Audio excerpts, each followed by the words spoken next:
So in a large bowl, you want to get 4 sticks of butter, which is 2 cups. And then I use in between a cup and 2.5 cups of powdered sugar. I just want it to be stiff, but in this recipe, because I'm also adding 1/3 cup of cocoa powder, I only did about 1.5 cups of powdered sugar.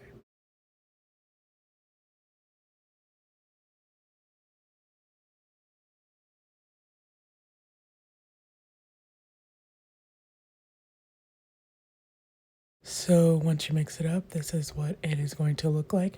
Remember to stop beating at certain times and scrape the sides and then mix again.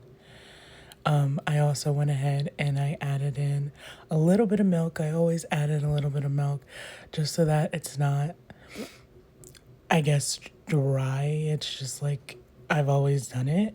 I also added in a teaspoon of vanilla at some point. Hey guys, so I put it in a little clip to show you guys how I'm going to ice in this small cake. This is for my coworker. He wanted chocolate. And the previous video you saw me use the chocolate simple syrup in this cake. But yeah, I always put a good amount in between the layers so that you can actually see the depth in between each layer of cake.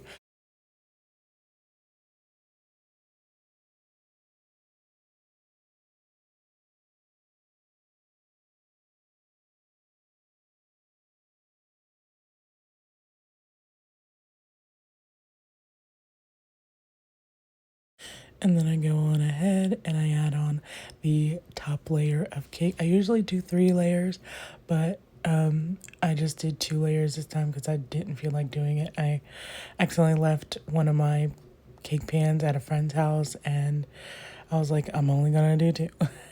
So go ahead, and if you do this, I always start with a crumb coat every single time so that locks in all the crumbs so that it doesn't get in my final layer of icing. I love doing a crumb coat. I know a lot of people may not do a crumb coat, but I suggest it so that in your final layer of frosting you don't get all these crumbs that get trapped.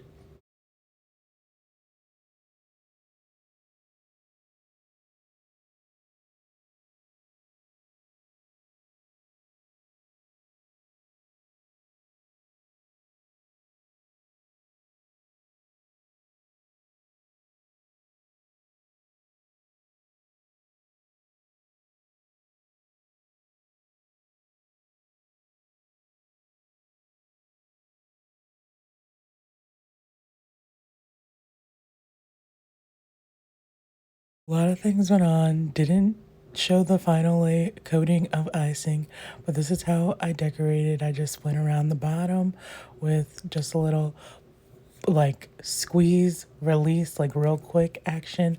I do this on basically every cake. But I love it. It's simple.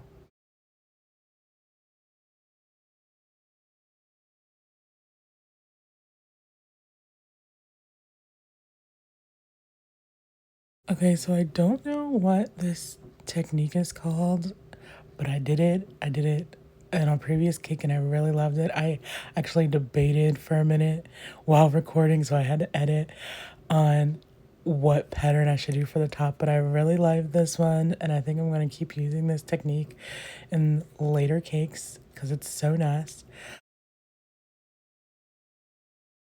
But then next, all I did to decorate it was I added some sprinkles. I do not have a reveal inside of this cake, but this in generalization is what it looks like. I think it's kind of cute. Thanks for watching.